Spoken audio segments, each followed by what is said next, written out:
آئیے میں آپ کو یہ بتا دوں کہ جب ہم مسلمانوں کو دعوت دین کا کام کرنے کو کہا جائے تو ہم یہ بھی نہیں سوچ رہے ہیں کہ ہمارے پاس حق ہے لیکن ہم دعوت دین کا کام نہیں کر رہے. اس کے بنسبت جو عیسائی مبلغین ہیں، کرسچن مشنریز ہیں، مرد اور عورت عیسائی مبلغین ہیں، وہ لوگ عیسائیت کا کام بخوبی انجام دے رہے ہیں. اور عیسائی مبلغین میں سے ایک گروہ تو مجرم بھی ہے. کیوں؟ کیونکہ دسمبر 2007 کے اخبارات میں یہ رپورٹ شائع ہوئی تھی کہ ایک مسلمان معصوم بچے کو کرسچن مشنری سے اغوا کیا اور اس کو ڈرایا دھمکایا کہ تم کو اسلام چھوڑنا پڑے گا، تم کو عیسائیت قبول کرنا پڑے گا.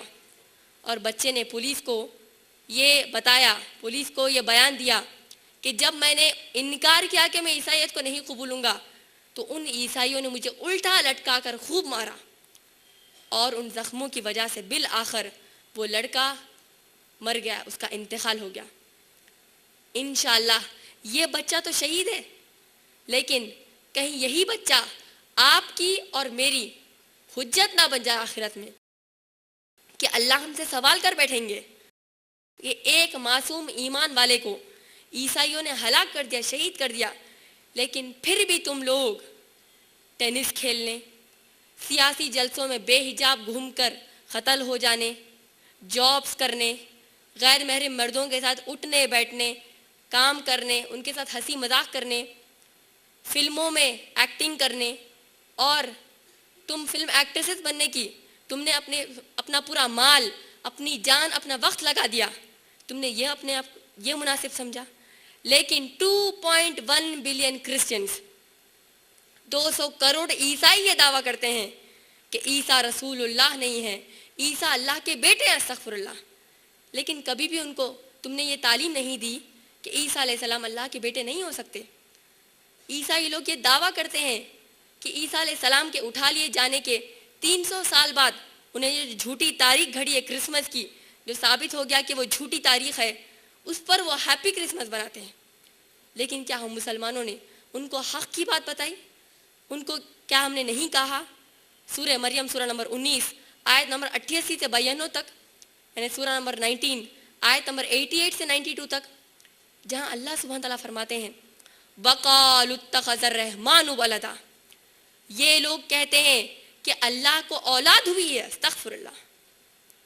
لَقَدْ جِئْتُمْ شَيْئًا إِدًّا، یہ بدترین بات یہ اپنے منہ سے نکال رہے ہیں. تَقَادُ السَّمَاوَاتُ يَتَفَطَّرْنَ مِنْهُ، اگر یہ بات کا اندازہ آسمان کو ہو جائے تو آسمان پھٹ جائے گا. وَتَنشَقُّ الْأَرْضُ، زمین شق ہو جائے گی. وَتَخِرُّ الْجِبَالُ هَدًّا، اور پہاڑ ریزہ ریزہ ہو جائیں گے. أَن دَعُوا لِلرَّحْمَنِ وَلَدًا، کہ یہ لوگ ثابت کرنا چاہتے ہیں کہ رحمان کو اولاد ہوئی ہے. ہم مسلمان بجائے ان کو بتانے کے کہ وہ لوگ اتنا بڑا گناہ کر رہے ہیں، ہم ان کو جا کر کہتے ہیں ہیپی کرسمس. اور ہم مسلمان کئی بہانے پیش کرتے ہیں، یہ کہتے ہیں کہ ہم ہیپی کرسمس عیسائیوں کو اس نیت سے نہیں کہہ رہے ہیں کہ عیسیٰ علیہ السلام اللہ کے بیٹے ہیں، بلکہ ہم اس نیت سے کہہ رہے ہیں کہ عیسیٰ علیہ السلام اس تاریخ کو پیدا ہوئے. اللہ ہم سے آخرت میں کہے گا کہ اگر تمہارا پڑوسی تمہارے نوکر کو تمہارے ماں کی اولاد کا دعویٰ کرے اور تمہارے نوکر کی برتھ ڈے منائے، تو کیا پھر بھی تم لوگ اس نوکر کی برتھ ڈے پارٹی میں جا کر نوکر کے گھر والوں کو کہو گے ہیپی برتھ ڈے؟ اور پھر تم کہو گے کہ میں ہیپی برتھ ڈے اس نیت سے نہیں کہہ رہی ہوں کہ نوکر میری ماں کو نوکر کے باپ کے ذریعے پیدا ہوا، بلکہ اس نیت سے کہہ رہی ہوں کہ نوکر اپنے ماں باپ کو پیدا ہو گیا. ذرا سوچئے، یہ مثال سننے میں ہی اتنا گندا محسوس ہوتا ہے، تو بھلا سوچئے اللہ کتنا غضب ہو رہا ہوگا کہ 200 کروڑ انسان اپنے آپ کو عیسائی بتاتے ہوئے اللہ کے خلاف وہ یہ کہہ رہے ہیں کہ عیسیٰ رسول اللہ نہیں بلکہ ابن اللہ ہے، اللہ کے بیٹے ہیں. لیکن پھر بھی تم مسلمان ان کو حق کی بات نہیں بتاتے. جب ہم مسلمانوں کو بتایا جاتا ہے کہ وَتَوَاصَوْا بِالْحَقِّ کے ضمن میں جب آپ کو معلوم ہو جائے کہ قرآن حق ہے، اس کی تعلیمات پر عمل کریں اور دوسروں کو عمل کرنے کی دعوت دیں، جب ہم مسلمانوں سے کہا جاتا ہے تو ہم مسلمان 8 بہانے پیش کرتے ہیں. 8 بہانے پیش کر سکتے ہیں. اور اللہ سبحانہ تعالیٰ ہم کو بتاتے ہیں کہ تم یہ 8 بہانوں کو تم لوگ ایسے ظاہر کرتے ہو کہ اسی میں تمہاری زندگی کٹ گئی، لیکن کبھی دعوت دین کو تم نے اہمیت نہیں دی. تو اللہ سبحانہ تعالیٰ ہم کو بتاتے ہیں وارننگ کے طور پر سورہ توبہ سورہ نمبر 9 آیت نمبر 24 میں، یعنی سورہ نمبر 9 آیت نمبر 24 میں اللہ سبحانہ تعالیٰ فرماتے ہیں قل، اے نبی صلی اللہ علیہ وسلم کہہ دیجئے مسلمانوں سے جو دعوت کا کام نہیں کرتے، ان کانا آباؤکم، چاہے ماں باپ کی فرما برداری کیوں نہ ہو، و ابناؤکم، اولاد کی پرورش کیوں نہ ہو، و اخوانکم، بھائی بہنوں کی ذمہ داریوں کو پورا کرنا کیوں نہ ہو، و ازواجکم، بیوی یا شوہر کے حقوق کو پورا کرنا کیوں نہ ہو، و عشیرتکم، دوست احباب رشتہ داروں کو خوش رکھنا، ان سے اچھے تعلقات پیدا کرنا کیوں نہ ہو، وَأَمْوَالٌ اقْتَرَفْتُمُوهَا، برے وقت میں کام آنے والی اور اچھے وقت میں آرام پہنچے آنے والی تم جو مال کماتے ہو اس کی محنت کیوں نہ ہو، وَتِجَارَةٌ تَخْشَوْنَ كَسَادَهَا، جو تمہاری ذاتی تجارت میں تم کو نقصان ہوتا ہے، سرکاری نوکری سے ہاتھ دھو بیٹھنا یا خانگی نوکری جو تم کو چھوڑا جا رہا ہے، تم کو نکالا جا رہا ہے، اس کا ڈر اگر کیوں نہ ہو، وَمَسَاكِنُ تَرْضَوْنَهَا، اور ایسے گھروں میں جس میں تم آرام سے رہنا چاہتے ہو. اللہ کہیں گا احب الیکم من اللہ ورسولہ وجہاد فی سبیلی، اگر تم ان 8 بہانوں کو پیش کرتے ہو، اللہ اور اس کے رسول اور دعوت دین اور قتال فی سبیل اللہ کے بدلے، اگر تم ان 8 چیزوں کو افضل سمجھتے ہو، تو اللہ کہتا ہے فتربصوا، انتظار کرو، حتی یأتی اللہ بامری، انتظار کرو اس عذاب کا جو تم پر آنے والا ہے، واللہ لا یہدی القوم الفاسقین، اور اللہ ان کو ہدایت نہیں دیتا جو دعوت دین کا کام نہیں کرتے. ذرا سوچئے کہ ہم جب کبھی عذاب کے بارے میں سنتے ہیں، اللہ یہاں پر کہہ رہے ہیں اگر آپ 8 چیزوں کو، ماں باپ کی فرما برداری، اولاد کی پرورش، بھائی بہنوں کی ذمہ داری، یا پھر بیوی یا شوہر کے حقوق، یا پھر اپنے دوست احباب رشتہ داروں کے ساتھ اچھے تعلقات، مال کمانا ہو، نوکری سے ہاتھ دھونا ہو، یا پھر اچھے گھروں میں رہنا ہو، اگر ہم ان 8 چیزوں کو افضل سمجھتے ہیں اللہ اس کے رسول اور اسلام سے بڑھ کر، دعوت دین یا قتال سے بڑھ کر، تو اللہ کہتا ہے انتظار کرو، اللہ کا عذاب تم پر آئے گا. تو ہم مسلمانوں نے سمجھا کہ عذاب طوفان یا زلزلہ یہی اللہ کا عذاب ہے، جبکہ یہ ہماری بے وقوفی ہے کہ ہم اللہ کے عذاب کو سمجھ نہیں پا رہے ہیں. آج اگر ہمارے پاس پیسہ ہے اور تھوڑی بھی عزت نہ ہو تو کوئی بھی انسان چاہتا ہے کہ اس کے بعد پہلے عزت ہو. اس کی مثال کچھ ایسی ہے کہ انڈر ورلڈ ڈان بھی پیسہ کماتا ہے، اس پیسے کے ذریعے وہ لوگوں کو ڈراتا ہے کہ لوگ اس کی عزت کریں، لیکن اس کے بنسبت ایک ڈاکٹر بھی کماتا ہے اور وہ کماتے ہوئے لوگوں کی جان بچا رہا ہے. ہو سکتا ہے کہ انڈر ورلڈ ڈان کے بنسبت ڈاکٹر کے پاس پیسے کم ہوں، لیکن ڈان کو وہ عزت نہیں مل سکتی جو ڈاکٹر کو معاشرے میں مل رہی ہو. اسی طریقے سے ہو سکتا ہے مسلمانوں کے پاس پیٹرول کی دولت اور کئی مسلمان ممالک ہوں، لیکن اگر کوئی ایسی قوم ہے جس کو عزت نہیں دی جاتی، اگر کوئی ایسی قوم ہے جس کا سکون اڑ چکا ہے، اگر کوئی ایسی قوم ہے جس کی ماؤں اور بہنوں کو بمباری کر کے مارا جا رہا ہو، اگر کوئی ایسی قوم ہے جس کی راتوں کی نیند اڑ گئی ہو اور ڈر ہے کہ پتہ نہیں صبح تک کیا ہو جائے گا، وہ کوئی اور قوم نہیں بلکہ ہم مسلمانوں کی یہ قوم ہے. میں پوچھتی ہوں یہ اللہ کا عذاب نہیں ہے تو پھر کیا ہے؟ ہم کو عزت نہیں دی جا رہی ہے. اللہ نے کہا کنتم خیر امتین، تم بہترین امت میں سے ہو، کیونکہ ہم نے اللہ کی تعلیمات کو فراموش کر دیا. یہ عذاب نہیں ہے تو کیا ہے؟ ہم کو عزت نہیں دی جا رہی. ذرا سوچئے ہم اللہ اس کے رسول صلی اللہ علیہ وسلم کی نافرمانی کریں گے تو یہ عذاب نہیں تو پھر کیا ہے؟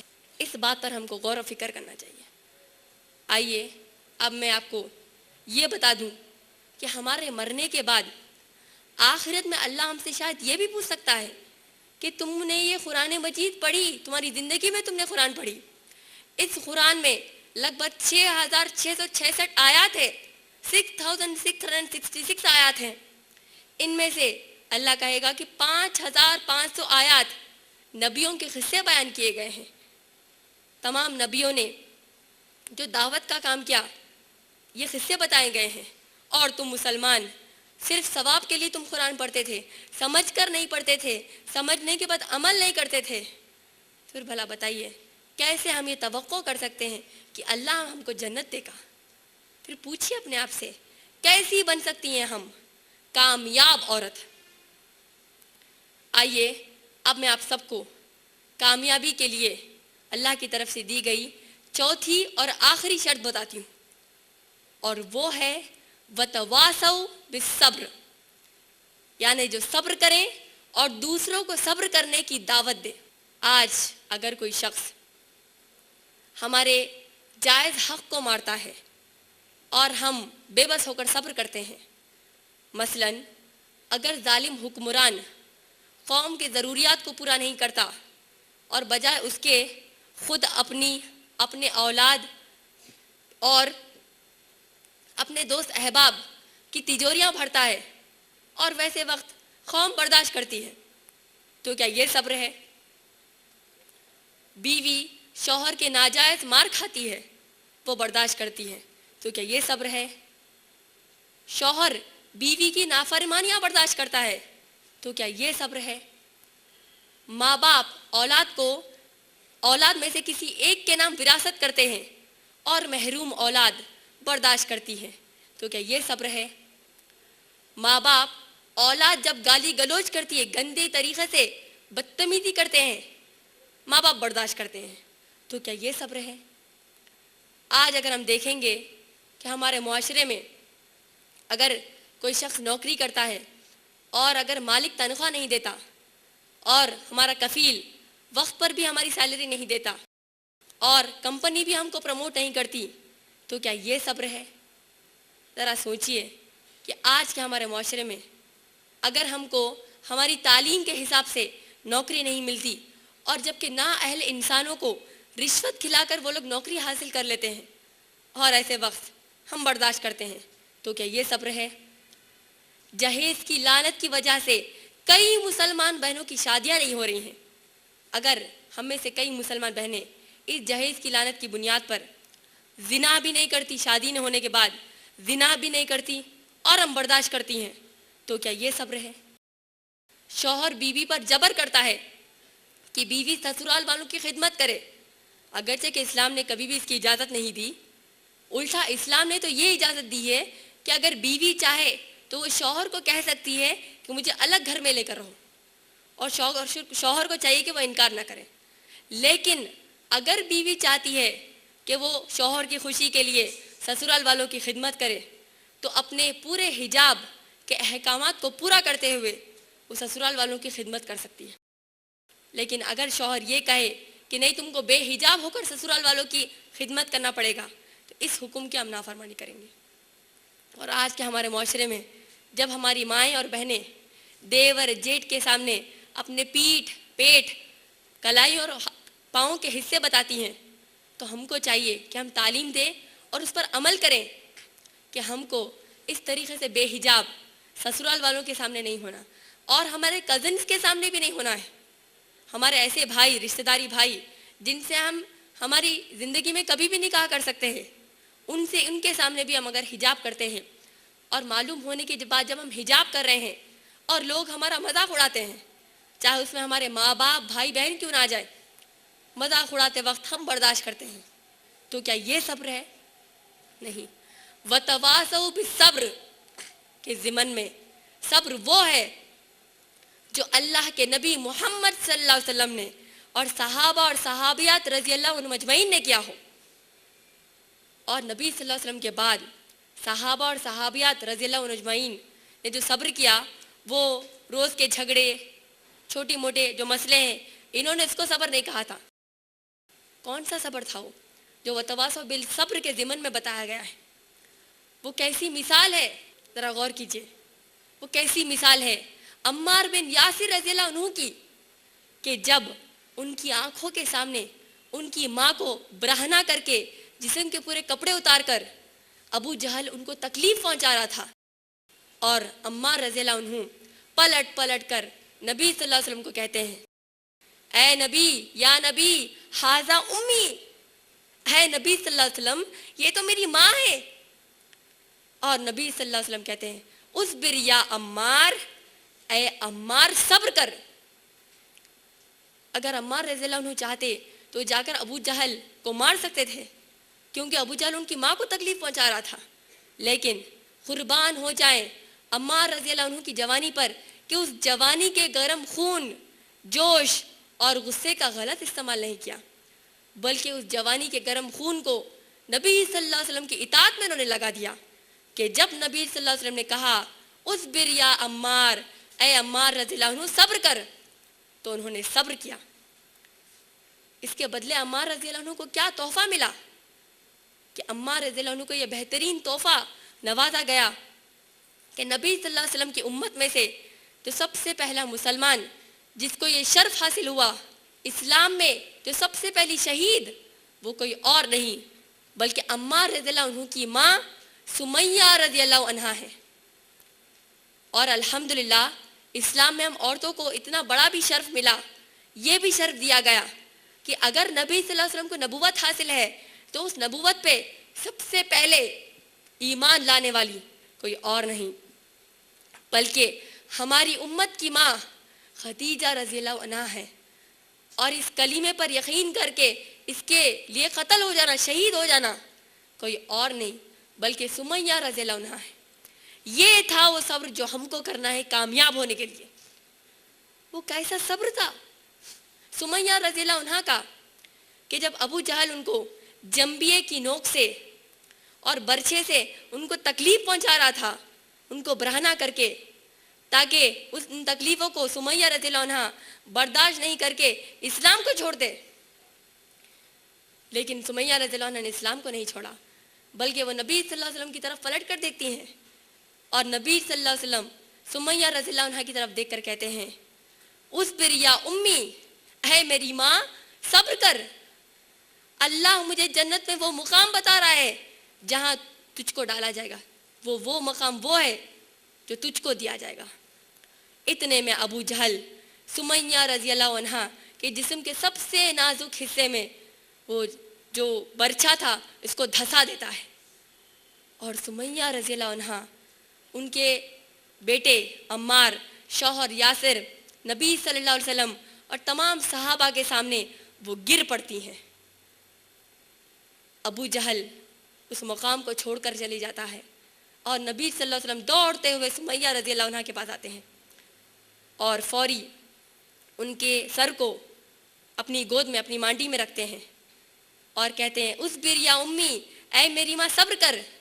وہ ایک ضعیف خاتون تھی، اور سمیہ رضی اللہ عنہا کہتی ہیں، اے محمد صلی اللہ علیہ وسلم، یہ سمیہ بوڑھی ہو چکی ہے لیکن ایمان کی کمزور نہیں کہ آخری وقت تک کلمہ شہادہ کو میں چھوڑ دوں؟ کیا ایسا ہو سکتا ہے؟ ہو سکتا ہے میں بوڑھی ہوں لیکن اتنی کمزور نہیں کہ ایمان کی کمزور ہو جاؤں۔ اے نبی، اے صلی اللہ علیہ وسلم، اے محمد صلی اللہ علیہ وسلم، اے میرے بچے، اپنے گود سے میرے سر کو نیچے نہ رکھ، کیونکہ آپ صلی اللہ علیہ وسلم نے ہی مجھ سے فرمایا تھا کہ جیسے جیو گے ویسے مرو گے، اور جیسے مرو گے ویسے اٹھو گے۔ تو میں چاہتی ہوں کہ زبان پر کلمہ ہو اور میدان محشر میں آپ کا دامن میرے ساتھ ہو۔ یہ کہتے ہوئے سمیہ رضی اللہ عنہا کا انتقال ہو جاتا ہے، وہ شہید ہو جاتی ہیں۔ یہ ہے وہ صبر جو ہم سب کو کرنا ہے اگر کامیاب عورت بننا ہے تو۔ کہاں ہیں ہم میں وہ بیویاں، مائیں، نانیاں اور دادیاں جو ضعیف سمیہ رضی اللہ عنہا کی طرح انہوں نے صبر کیا؟ میں پوچھتی ہوں، ہم میں سے کتنی بیویاں ایسی ہیں جو خدیجہ رضی اللہ عنہا ہماری امہات المومنین کی طرح صبر کیا؟ وہ کیسا صبر تھا خدیجہ رضی اللہ عنہا کا کہ ایک مرتبہ جب نبی صلی اللہ علیہ وسلم زخمی حالت میں گھر کو لوٹتے ہیں اور نبی صلی اللہ علیہ وسلم کہتے ہیں کہ جب میں لوگوں کو یہ قرآن پڑھ کر سنا رہا تھا تو لوگوں نے مجھ کو جسمانی تکلیفیں دی، مجھے مارا، میرے رستے میں کانٹے بچھائے، اسی لیے میں زخمی ہو گیا۔ تو خدیجہ رضی اللہ عنہا نبی صلی اللہ علیہ وسلم کی مرہم پٹی کرتی ہیں اور پوچھتی ہیں اے نبی صلی اللہ علیہ وسلم اب آپ کی طبیعت کیسی ہے؟ نبی صلی اللہ علیہ وسلم خدیجہ رضی اللہ عنہا کو دعائیں دیتے ہوئے کہتے ہیں الحمدللہ اب بہتر ہے۔ اتنے میں خدیجہ رضی اللہ عنہا کہتی ہیں تو پھر لیٹے ہوئے کیوں ہیں؟ جائیے پھر جا کر قرآن سنائیے، اور پھر اگر آپ کے ساتھ کوئی بدسلوکی کرے تو پھر واپس آئیے، میں آپ کے مرہم پٹی کروں گی۔ میں پوچھتی ہوں آج ہمارے کتنی ایسی بیویاں ہیں جن کے شوہر غیر مسلمانوں کی گالی کھا کر آئے ہیں، مار کھانا تو دور کی بات ہے۔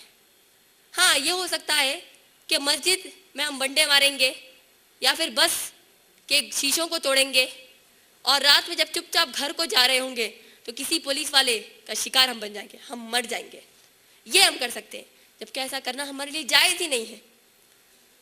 وہ صبر کرنا ہے جو اللہ نے قرآن میں، نبی صلی اللہ علیہ وسلم نے صحیح احادیث میں، اور جو ہمارے صحابہ نے کیا ہو، یہ وہ صبر ہے۔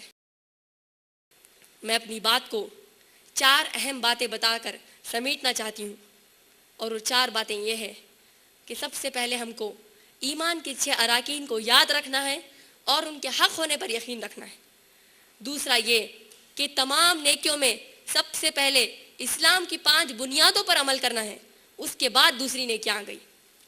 تیسری اہم بات یہ کہ اسلام کی 5 بنیادیں، ایمان کے 6 اراکین کو اس پر یقین رکھ کے حق ہے سمجھ کر دوسروں کو بھی حق کی دعوت دینا۔ چوتھا یہ کہ جب کبھی ہم ایمان لائیں گے، نیک اعمال کریں گے، اور جب ہم حق پر ڈٹ جائیں گے تو ہم پر تکلیفیں آئیں گی، ویسے وقت ہم کو صبر کرنا ہے۔ اگر ہم سب آج یہ ارادہ کر لیں، ہم میں سے ہر ایک عورت آج یہ ارادہ کر لے کہ میں اللہ کی جانب سے دیے گئے یہ 4 کامیابی کے اصولوں پر انشاءاللہ میں عمل کر لوں گی، تو ہاں ہم میں سے ہر ایک عورت یہ کہہ سکتی ہے کہ بن جاؤں گی میں کامیاب عورت۔ اور اگر ہم میں سے ہر ایک عورت یہ وعدہ کر لے اپنے آپ سے، یہ وعدہ کر لے کہ میں ان اسلام کی 4 کامیابی کے اصولوں پر پابندی سے عمل کروں گی، چاہے کتنی بھی تکلیفیں کیوں نہ آ جائے، تو وہ اپنے آپ سے کہہ سکتی ہے کہ ہاں بن جاؤں گی میں کامیاب عورت۔ میں اپنی تقریر کو ختم کرتی ہوں ان 2 آیات کی تلاوت اور ترجمہ کر کے جس سے میں نے اپنی تقریر کو شروع کیا۔ پہلی آیت سورہ نحل سورہ نمبر 16 آیت نمبر 97، یعنی سورہ نمبر 16 آیت نمبر 97، جہاں اللہ سبحانہ تعالیٰ فرماتے ہیں من عمل صالحا من ذکر او انثى وهو مؤمن فلنحيينهم حیاتا طیبہ وَلَنَجْزِيَنَّهُمْ أَجْرَهُمْ بِأَحْسَنِ مَا كَانُوا يَعْمَلُونَ۔ اس کا معنی ہے جو کوئی نیک اعمال کرے گا، چاہے مرد ہو یا عورت، لیکن ایمان والے ہوں، تو پھر اللہ سبحانہ تعالیٰ ان کو نیک، پاک اور صاف زندگی عطا فرمائیں گے، جہاں ان کو وہ سب کچھ ملے گا جو وہ چاہتے ہیں، ان کو نوازشیں، انعامات کر دی جائیں گی جو ان کے اعمال کے بدلے ان کو دیا جائے گا۔ اور دوسری آیت سورہ نساء سورہ نمبر 4 آیت نمبر 69، یعنی سورہ نمبر 4 آیت نمبر 69 میں اللہ سبحانہ تعالیٰ فرماتے ہیں وَمَن يُطِعِ اللَّهَ وَالرَّسُولَ فَأُولَٰئِكَ مَعَ الَّذِينَ أَنْعَمَ اللَّهُ عَلَيْهِمْ مِنَ النَّبِيِّينَ وَالصِّدِّيقِينَ وَالشُّهَدَاءِ وَالصَّالِحِينَ وَحَسُنَ أُولَٰئِكَ رَفِیقًا۔ جو کوئی اللہ اور اس کے رسول صلی اللہ علیہ وسلم کی زندگی بھر اطاعت کرے تو پھر اللہ ان کو ان کی صحبت میں سے کر دے گا جو نبی ہے، شہداء ہے، صالح ہے، اور اللہ کہیں گے کہ یہ بہترین صحبت ان کو ملے گی۔ اسی کے ساتھ میں اپنی تقریر کو ختم کرتی ہوں۔ وآخر دعوانا ان الحمد للہ رب العالمین۔ جزاک اللہ بہن۔ یہ تھی محترمہ امت المتین جنہوں نے بہترین نصیحتوں سے ہمیں نوازا ہے۔ اور اب سوال اور جواب کی نشست شروع کرنے سے پہلے میں آپ کو کچھ اہم اصول بتانا چاہتی ہوں۔ پہلا اصول، سوال کرنے سے پہلے سائلہ یعنی سوال کرنے والی بہن اپنا نام اور مصروفیت بتائے۔ سوال مختصر اور عنوان کے تحت ہونا چاہیے۔ یاد رہے کہ مقررہ سے بحث اور تکرار کرنے کی ہرگز اجازت نہیں ہے۔ جس کو بھی سوال کرنا ہو وہ مائک کے پیچھے اپنی باری آنے تک انتظار کریں اور پھر سوال کریں۔ ایک وقت میں ایک ہی سوال کی اجازت ہے، اور اگر دوسرا سوال کرنا ہو تو دوبارہ لائن میں کھڑے ہو جائیں۔ سوال پیپرز پر لکھ کر بھی کیے جا سکتے ہیں۔ لیتے ہیں پہلا سوال پہلے مائک سے۔ السلام علیکم، میرا نام عائشہ ہے اور میں BA سیکنڈ ایئر پڑھ رہی ہوں، اور میرا سوال ہے نکاح کے لیے اسلام میں مسئلہ کیا ہے؟ وعلیکم السلام ورحمۃ اللہ وبرکاتہ۔ بہن نے سوال کیا کہ نکاح کے لیے اسلام میں جو اصول یہ کیا بیان کیے گئے ہیں۔ بہن یہی آپ کا سوال ہے؟ بیسک کنڈیشنز کیا ہے نکاح کے لیے؟ جی ہاں۔ بہن اس کے لیے ہم کو جواب قرآن صحیح احادیث کے ملے گا۔ اگر ہم قرآن اور صحیح احادیث کا مطالعہ کریں گے تو سب سے پہلی چیز جو نکاح کے لیے شرط ہے وہ یہ ہے جو سورہ بقرہ سورہ نمبر 2 آیت نمبر 221 میں بتائی گئی ہے کہ اگر کوئی مسلمان لڑکی کسی لڑکے سے نکاح کرنا چاہتی ہو تو شرط یہ ہے کہ لڑکا مسلمان ہو۔ تو یہ لڑکی کے لیے شرط ہے کہ لڑکا مسلمان ہو۔ دوسری اہم چیز نکاح کے لیے یہ ہے کہ لڑکی کی رضا کو اہمیت دی گئی ہے، جیسے کہ میں نے اپنے تقریر میں ہی بتایا تھا کہ لڑکا مسلمان ہو۔ دوسری چیز لڑکی کی رضا ہے، جو صحیح بخاری جلد نمبر 7 حدیث نمبر 66 اور 69 میں آ گیا۔ تیسری جو سے اہم چیز ہے وہ یہ ہے کہ لڑکی کا نکاح اس کے ولی کے بغیر نہیں ہو سکتا۔ اس کا ذکر ابو داؤد جلد نمبر 2 حدیث نمبر 2078 میں ہے، یعنی والیوم نمبر 2 ابو داؤد حدیث نمبر 2078۔ نبی صلی اللہ علیہ وسلم نے فرمایا جس کسی لڑکی کی شادی اس کی ولی کے بغیر ہوتی ہے تو اس کا نکاح باطل ہے، باطل ہے، باطل ہے۔ اس کا نکاح ہوا ہی نہیں، اٹس انویلڈ۔ لیکن ولی صرف باپ ہو یہ ضروری نہیں۔ میں نے باضابطہ ایک تقریر کی تھی اس کے اوپر، concept of marriage and divorce in Islam, جس میں تمام میں نے شرائط بتا دیے کہ ایک سب سے اہم اس میں یہ بھی ہے کہ سورہ نساء سورہ نمبر 4 آیت نمبر 22 سے 24 تک اللہ سبحانہ تعالیٰ نے بتایا کہ کن انسانوں سے ایک لڑکی نکاح نہیں کر سکتی۔ مثلاً اگر ایک مسلمان لڑکی نکاح کرنا چاہتی ہو تو پھر کون سے رشتے اس کے لیے حرام ہیں ان آیتوں میں بیان کر دیے گئے ہیں، جیسے باپ ہے، بھائی ہے، اس کے علاوہ جو تمام رشتے ہیں جس سے نکاح نہیں کر سکتے، تو یہ بھی جان لینا بہن ضروری ہے۔ بہن اس کے علاوہ کئی اور اصول ہے، میں نے آپ کو بنیادی اصول بتا دیا۔ امید ہے آپ کا جواب مکمل ہوا۔ جزاک اللہ بہن۔ لیتے ہیں اگلا سوال دوسرے مائک سے۔ السلام علیکم، میرا نام رخسانہ ہے اور میں ایک ڈاکٹر ہوں۔ میرا سوال یہ ہے کہ جس طرح سے آج کل میل سوسائڈ بامبرز ہیں، اسی طرح فیمیل سوسائڈ بامبرز بھی ہیں، اور جو یہ عمل کرنے کی وجہ یہ بتاتی ہیں کہ وہ ایسا آخرت کی کامیابی کے لیے کر رہی ہیں، تو میں آپ سے یہ پوچھنا چاہتی ہوں کہ ایسا کرنے سے کیا آخرت میں کامیابی مل سکتی ہے؟ وعلیکم السلام ورحمۃ اللہ وبرکاتہ۔ بہن نے سوال کیا کہ جیسے میل سوسائڈ بامبنگز مشہور ہو رہے تھے، آج کل بہن یہ کہنا چاہ رہی ہیں کہ فیمیل سوسائڈ بامبنگز بھی آج کل دیکھنے میں آ رہا ہے، اور یہ دعویٰ کیا جا رہا ہے کہ یہ فیمیل سوسائڈ بامبنگز جو ہو رہی ہیں یہ دراصل آخرت کی کامیابی کے لیے کیا جا رہا ہے، تو کیا ایسا کرنا صحیح ہے؟ یہی آپ کا سوال تھا؟ کیا یہی آپ کا سوال تھا؟ جی بہن اگر آپ سب سے پہلے غور کریں گے، قرآن مجید میں اللہ سبحانہ تعالیٰ نے سورہ نساء سورہ نمبر 4 آیت نمبر 29 میں بتایا، یعنی سورہ نمبر 4 آیت نمبر 29 میں اللہ سبحانہ تعالیٰ نے فرمایا کہ تم اپنے آپ کا قتل مت کرو۔ یہ تو ہو گئی سوسائڈ کی بات، اور جو ہماری دنیا میں جو ٹاپ ریپیوٹڈ اسلامک اسکالرس ہیں انہوں نے بھی سوسائڈ بامبنگ کو حرام کیا، سوسائڈ بامبنگ کو حرام کر دیا۔ لیکن جب آپ کہہ رہے ہیں کہ آج کل یہ زیادہ دیکھنے میں آ رہا ہے، تو مزید تفصیلات کے لیے آپ شیخ ارشد بشیر مدنی کو فون کیجئے۔ ہر اتوار کو 12 سے 1 کے درمیان شیخ ارشد بشیر مدنی جو ہمارے IRAF کے آفیشیل عالم بھی ہیں، انہوں نے مدینہ طیبہ سے عالم حافظ فاضل کا کورس کیا ہے، آپ ان سے ETV اردو پر سوال کر سکتی ہیں ہر سنڈے 12 سے 1 کے بیچ۔ مزید تفصیلات کریں، آپ یہ سوال انشاءاللہ دہرا دیجیے۔ امید ہے آپ کا جواب مکمل ہوا۔ جزاک اللہ بہن. لیتے ہیں اگلا سوال پہلے مائک سے. السلام علیکم ورحمۃ اللہ وبرکاتہ. میں نے سنا ہے کہ بہت جنے کہتے ہیں کہ عورت کے لیے سوائے سونا اور چاندی کے کسی بھی میٹل کا پہننا ناجائز ہے. پلیز بتائیے کیا صحیح ہے؟ وعلیکم السلام ورحمۃ اللہ وبرکاتہ. بہن نے سوال کیا کہ انہوں نے سنا ہے کہ عورتوں کو سونا چاندی کے علاوہ کسی دوسری چیز کے زیورات پہننا جائز نہیں ہے. تو کیا یہ صحیح ہے یا غلط؟ یہی آپ کا سوال ہے. بہن رہا سوال عورت کی زینت کا، آپ نے جیسے کہا کہ سونا چاندی کے علاوہ دوسری چیزوں کے لیے حرام کر دیا گیا ہے.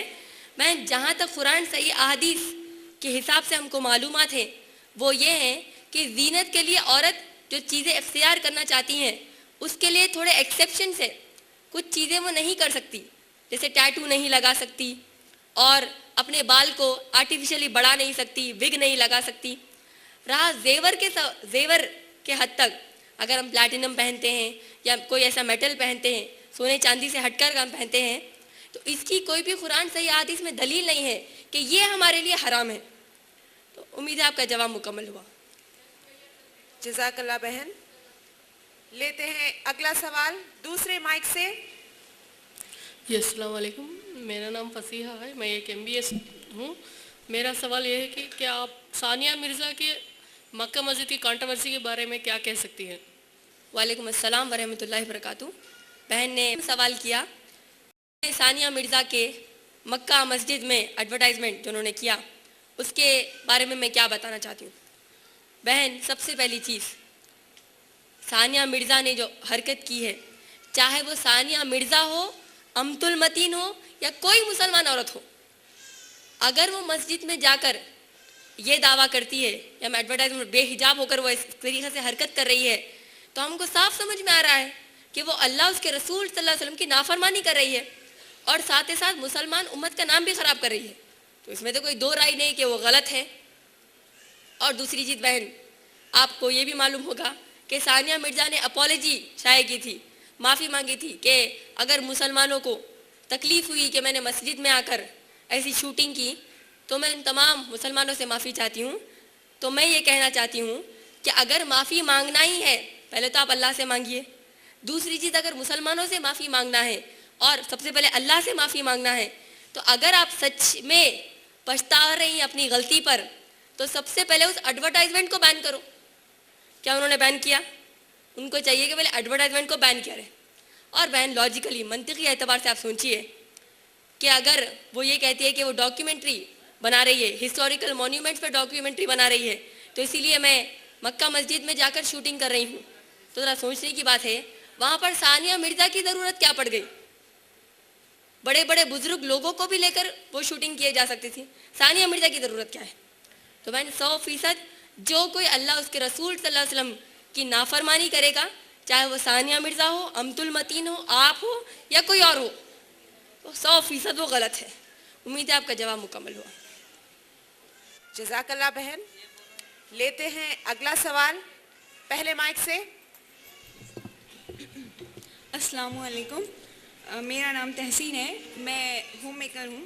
میرا سوال ہے کہ آپ نے آپ کی تقریر میں کہا کہ ایک عورت حجاب میں ہوتے ہوئے کامیاب ہو سکتی ہے، مگر بغیر حجاب کے بھی عورت کامیاب ہو رہی ہے، جیسے کہ بے نظیر بھٹو، اندرا گاندھی، ثانیہ مرزا. بہن نے سوال کیا کہ بغیر حجاب کرے بے نظیر بھٹو ہیں اور دوسرے نام بھی انہوں نے بتائے تھے، ثانیہ مرزا، یہ لوگ بھی بے حجاب ہو کر کامیاب ہو رہے ہیں.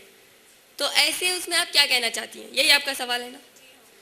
بہن سب سے پہلی چیز اگر آپ غور کریں گے، میں نے اپنی تقریر میں پہلے آپ کو بتا دیا تھا کہ میں فلاحن کی کامیابی بتاؤں گی، آخرت کی کامیابی اور دنیاوی کامیابی کا میں نے ذکر نہیں کیا تھا.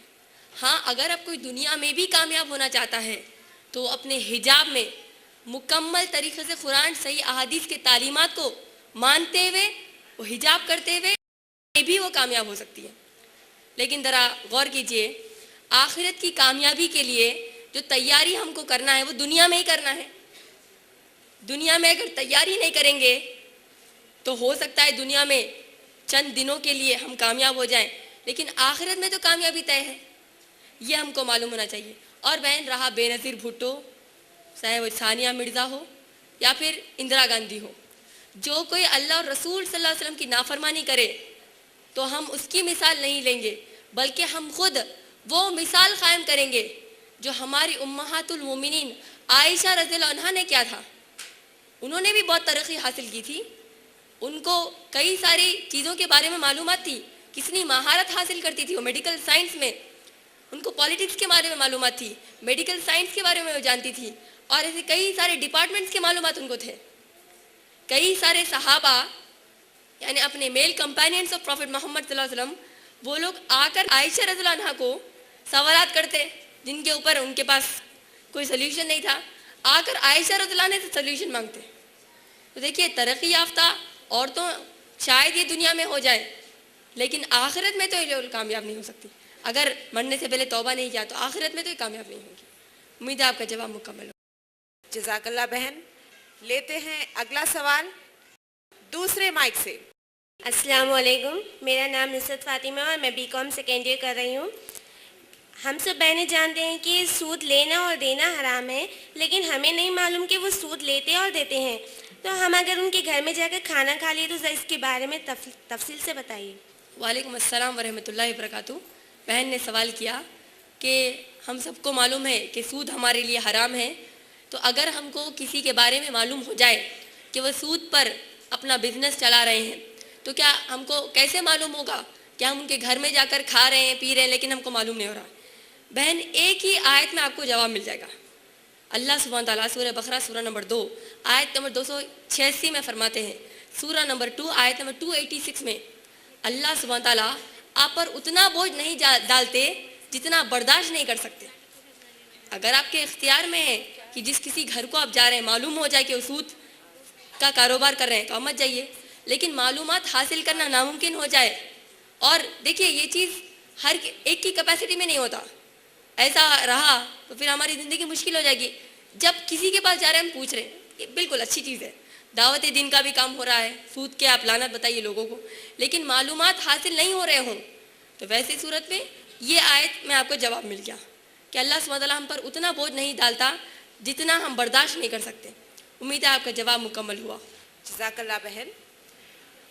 لیتے ہیں اگلا سوال دوسرے مائک سے۔ السلام علیکم، میرا نام بسرا سمرین ہے اور میں ایک اسٹوڈنٹ ہوں۔ میں یہ پوچھنا چاہتی ہوں ایک بیوی کی لائف میں شوہر کا اور اس کے رشتہ داروں کا کیا مقام ہوتا ہے؟ وعلیکم السلام ورحمۃ اللہ وبرکاتہ۔ بہن نے سوال کیا کہ بیوی کی زندگی میں شوہر کا مقام کیا ہوتا ہے اور دوسرے رشتہ داروں کا بھی۔ بہن آپ نے ایک براڈ سینس میں سوال کیا، آپ نے اسپیسیفائی نہیں کیا، لیکن پھر بھی میں انشاءاللہ آپ کو بتانا چاہتی ہوں کہ اسلامی اعتبار سے جب ایک مرد اور عورت کا نکاح ہوتا ہے ان کو ایک سوشل سٹیٹس دیا جاتا ہے، وہ لوگ سوسائٹی میں مانے جاتے ہیں، ایک ریسپیکٹ ان کو دی جاتی ہے، عزت دی جاتی ہے۔ اب یہاں پر عورت کا مقام کیا ہے؟ یہاں پر ہم کو معلوم ہوگا کہ یونیورسلی اصل میں عورت اور مرد میں عورت کا مقام یہ ہے کہ وہ عورت چلائے گی، گھر کو سنوارے گی۔ جو یونیورسلی اصل مراد اس سے یہ ہے کہ عورت گھر کو چلائے گی، گھر کو سنوارے گی، اور شوہر جو پیسہ لا کر دے گا کما کر اس کو وہ گھر کے لیے خرچ کرے گی، شوہر کے گھر کی حفاظت کرے گی۔ تو یہ عورت کا مقام ہے، اور دیکھیے اس مقام کو اللہ نے کتنا بلند کر دیا کہ جب نکاح ہونے کے بعد لڑکی ایک ہماری مسلمان بہن کو اولاد ہوتی ہے تو جب اولاد کو کہا جا رہا ہے، اس کو یاد دلایا جا رہا ہے کہ اللہ اور اس کے رسول صلی اللہ علیہ وسلم کے بعد ماں کا مقام ہے، تو یہ مقام عورت کو دیا گیا۔ بہن ماشاءاللہ جیسے کہ بہن محترمہ نسرین نے آپ کو بتایا کہ میں نے پہلے یہی مدینہ ایڈوکیشن سینٹر میں 2005 میں تقریر کی تھی، ویمنس رائٹس ان اسلام، اس میں نے عورت کا مقام بتا دیا۔ تو آپ انشاءاللہ ہوا تو یہ سی ڈی خریدیے، انشاءاللہ کو مکمل طور پہ معلوم ہوگا۔ رہا آپ نے جو کہا کہ عورت کا مقام جو ہے اس کو چاہیے کہ اکثر وہ گھر میں ہی رہے، لیکن اگر اس کو ضروریات کے وقت باہر نکلنا پڑ رہا ہو تو وہ نکل سکتی ہے، یہ عورت کا مقام ہے۔ اور جیسے کہ آپ نے کہا تھا کہ شوہر کی ذمہ داریاں کیا ہے، کہ شوہر کو چاہیے کہ اب دیکھیے چھوٹی سی مثال، اب ہم کو خالی سوچنا چاہیے کہ جب نکاح پڑھوایا جا رہا ہے خطبہ نکاح میں 3 آیتیں پڑھی جاتی ہیں۔ سورہ نساء کی آیت نمبر 1، سورہ آل عمران کی آیت نمبر 104 اور سورہ احزاب کی آیت نمبر 70 اور 71، جس میں بار بار لڑکے کو اور لڑکی کو یاد دیا جا رہا ہے، واتقوا اللہ، اللہ سے ڈرو۔ ذرا تصور کیجئے، شادی کا ماحول ہے، سب ہنس رہے ہیں، بول رہے ہیں، سج سور کر وہ لوگ شادی کے ماحول میں ہیں، ویسے وقت خاطی کہتا ہے واتقوا اللہ، اللہ سے ڈرو۔ کیوں کہہ رہا ہے؟ لڑکا اور لڑکی کو یہ یاد دہانی ہے، دیکھو تمہارا نکاح ہونے والا ہے، نکاح ہو رہا ہے۔ لڑکی کو یہ نصیحت کی جا رہی ہے کہ وہ اپنے شوہر کی فرما برداری کرے، وہ جو امانت اس کو دی جا رہی ہے اس میں خیانت نہ کرے۔ شوہر کو یہ نصیحت کی جا رہی ہے کہ دیکھو ایک لڑکی اس کے ماں باپ کو چھوڑ کر، اس کی پوری زندگی جو اس نے گزاری تھی وہ چھوڑ کر وہ تمہارے پاس آتی ہے، تمہارے ساتھ رہنے کے لیے وہ آ رہی ہے، تو تم کو چاہیے کہ اس کے مالی ضروریات ہو یا کوئی اور ضروریات ہو، تمام ضروریات کو تمہیں چاہیے کہ تم پورا کرو، کیونکہ اب تم اس کے سرپرست ہو۔ پہلے باپ اس کا سرپرست تھا، اب تم اس کے سرپرست ہو، تو تم کو چاہیے کہ لڑکی کو خوشی سے رکھیں، اس کو کوئی تکلیف نہ پہنچائیں، کیونکہ ایک لڑکی اتنے سال ماں باپ کے بعد گزارنے کے بعد تمہارے پاس آ رہی ہے۔ تو یہ عورت کا مقام ہے بہن، رہا رشتہ داروں کا، دوست احباب کا، یہ تو سیکنڈری ہے، پہلے شوہر کا یہاں پر آتا ہے۔ جزاک اللہ بہن۔ لیتے ہیں اگلا سوال۔ السلام علیکم، میرا نام قمرالنساء باحمید ہے اور میں ایک ڈاکٹر ہوں، اور مجھے اس بات کا فخر ہے کہ میں حجاب میں رہتے ہوئے اپنی تعلیم مکمل کی ہوں، اور اب میرا اسپیشلائزیشن بھی چل رہا ہے، وہ بھی الحمدللہ میں حجاب، مجھے کچھ ایسی دشواری پیش نہیں آئی۔ لیکن میں ایک سوال یہ پوچھنا چاہتی ہوں کہ اس تعلیم کے دوران میں ہم لوگوں کو جب ہاسپٹلس میں ہاؤس سٹیزنشپ کے دوران جو خدمت انجام دینی پڑتی ہے اس میں میل پیشنٹس کو بھی دیکھنا پڑتا ہے، تو اس کے کچھ جو لیمیٹیشنس ہے اگر آپ تفصیل سے کچھ بتا دیں تو شکریہ ہوگا۔ وعلیکم السلام ورحمۃ اللہ وبرکاتہ۔ بہن نے سوال کیا، ماشاءاللہ انہوں نے بتایا کہ وہ ڈاکٹر ہیں، وہ اپنی تعلیم اور حاصل اسپیشلائزیشن کر رہی ہیں، اور ماشاءاللہ بہن نے کہا کہ وہ اپنے حجاب میں رہتے ہوئے ماشاءاللہ انہوں نے تعلیم حاصل کی۔ بہن کا اصل سوال یہ ہے کہ اب تعلیم حاصل کرنے کے بعد اب کیونکہ آگے ان کو اسپیشلائزیشن کرنا ہے تو کئی مقامات پر، کچھ مقامات پر ان کو مرد آدمیوں کا بھی علاج کرنا پڑ رہا ہے، تو ایسے حالات میں مجھے اور تفصیلات بتانے کے لیے انہوں نے گزارش کی۔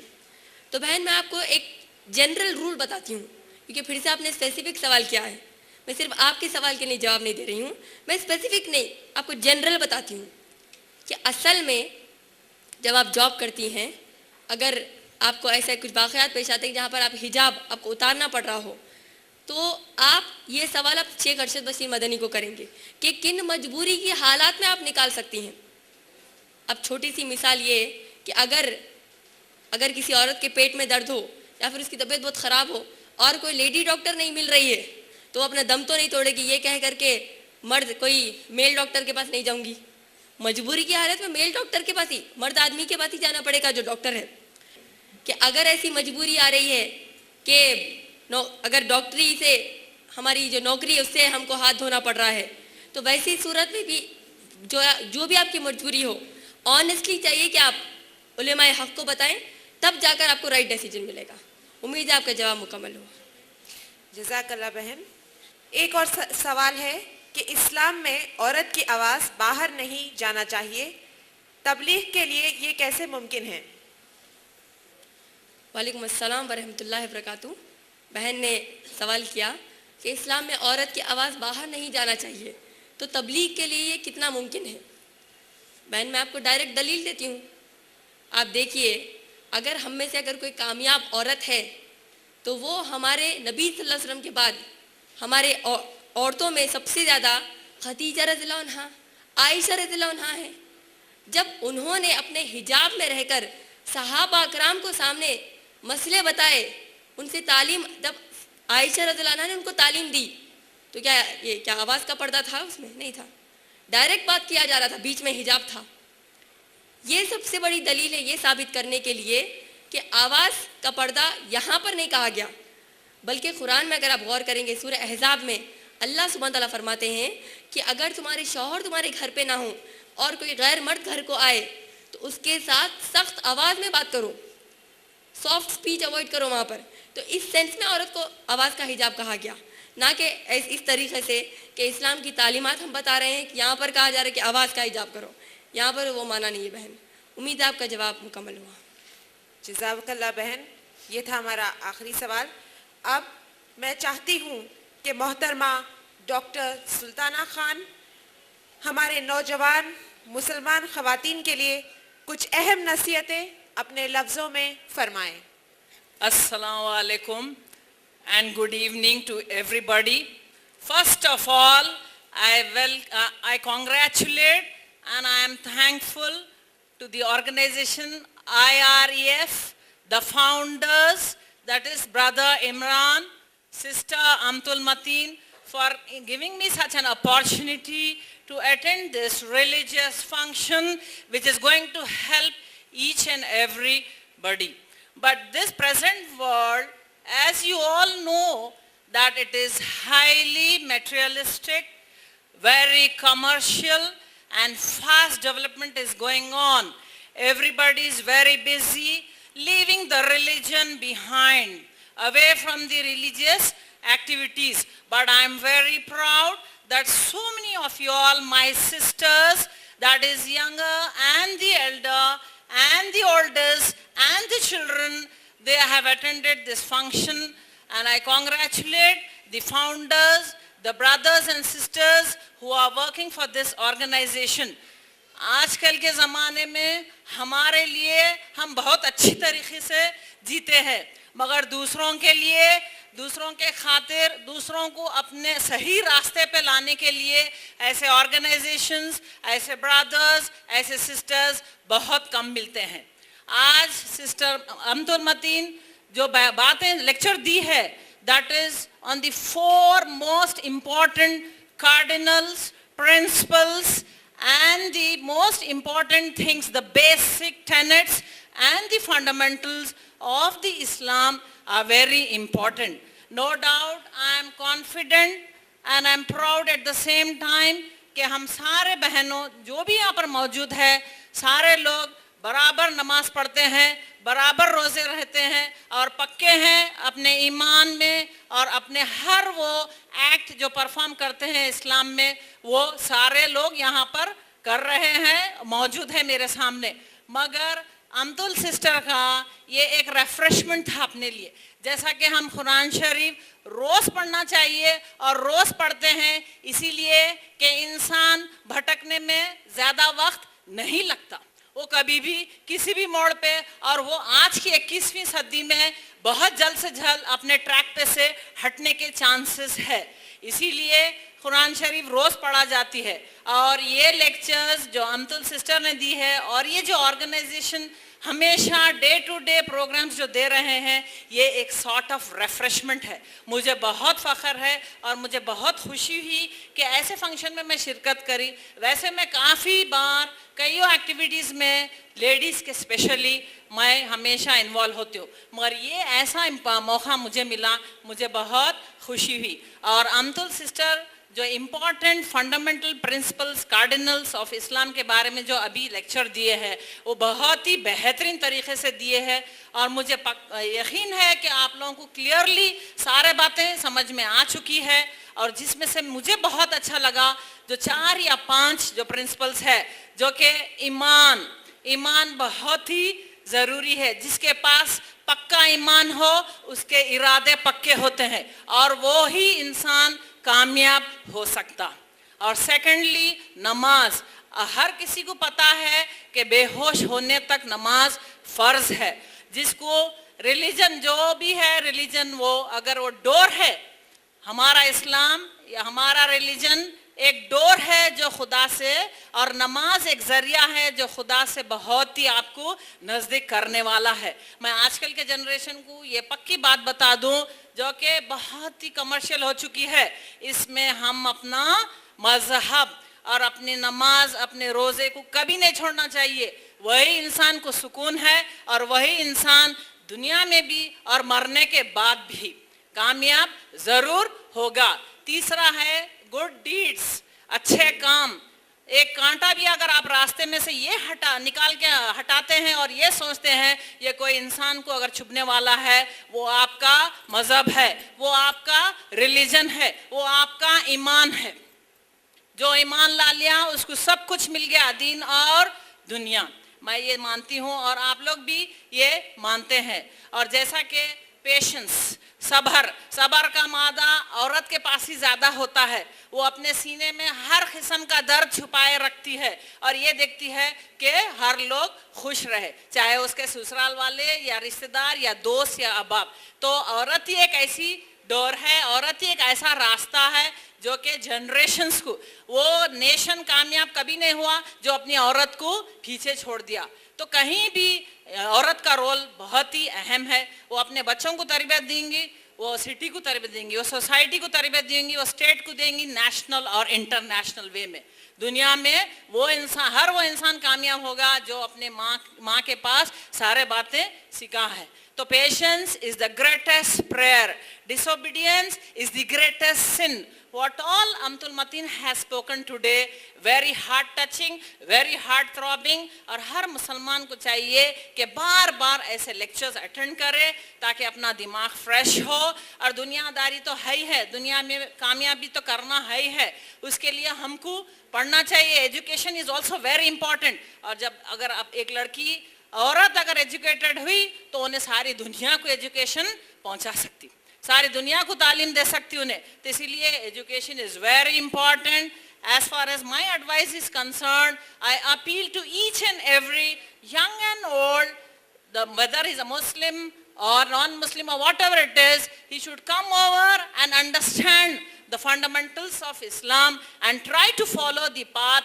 Then only he or she will be a successful person in life as well as life after death. I am very thankful, and once again I thank and I am very proud. I shall take out my time, spare my time for such lectures. Even you should do it. What I have seen today is I am very happy کہ اتنا وقت آپ باہر نکال کے آپ لوگ آنکھ یہاں پر بیٹھ کے صبر سکون سے جو سنے ہیں، اس سے مجھے پتہ چل گیا کہ آپ لوگ سارے سچے ایمان والے ہیں. اور آپ کے دوسرے بھائی بہنوں کو بھی جو بھی آپ باہر یہاں سے جائیں گے ان کو آپ یہ تعلیم دینا چاہیے کہ جو آپ یہاں سیکھے ہیں، پڑھے ہیں، جو بھی سوال آپ پوچھے ہیں، اس کا آپ جو ہے سو ضرور ان کے ساتھ یہ بات چیت کرتے رہنا چاہیے. نماز مت چھوڑو. Appearances are deceptive. آپ مجھے دیکھ رہے ہوں گے، میرے کئیوں رولز ہے as a teacher, as an NCC officer, social worker. میں کئیوں کام کرتی ہوں. میں اپنی بڑاپن بھی نہیں بول رہی ہوں اور نہ ہی میں اپنی تعریف کرنا چاہ رہی ہوں. میں نماز کو کبھی نہیں چھوڑتی. یہ میرا جو گیٹ اپ ہے یہ باہری دنیا کا ہے. میں رات کے 2 بجے اٹھتی ہوں اور نماز پڑھ لیتی ہوں. مجھے پتا ہے کہ بنا نماز کے، بنا ایمان کے ہم یہ دنیا میں کبھی نہ کامیاب ہوں گے اور نہ ہی مرنے کے بعد. تو نماز مت چھوڑو میرے بھائیوں اور بہنوں. روزہ رہو، اپنا ایمان قائم رکھو. کتنی بھی مصیبتیں آؤ، اوپر والے کو فالو کرنا بہت ہی ضروری ہے. Thank you very much. God bless you all.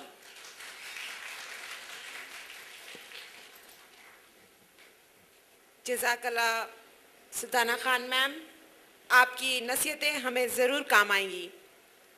Us programme کے آخری میں سب سے پہلے تو یہ اعلان کر دوں کہ تمام تعریفیں اللہ رب العالمین کے لیے ہے، جس نے ہمیں موقع دیا کہ ہم اس کے دین کی خدمت کر سکے. لہٰذا ہم سب IREF کے کارکرد لوگ اللہ کا شکر بجا لاتے ہیں. میں تمام سامعین کا شکریہ ادا کرنا چاہتی ہوں جنہوں نے صبر سے اس پروگرام کو سنا. ان تمام لوگوں کا بھی شکریہ ادا کرنا چاہتی ہوں جنہوں نے اس پروگرام کی کامیابی کے لیے اپنے خدمات انجام دیے. جزاک اللہ خیرن. السلام علیکم ورحمۃ اللہ وبرکاتہ.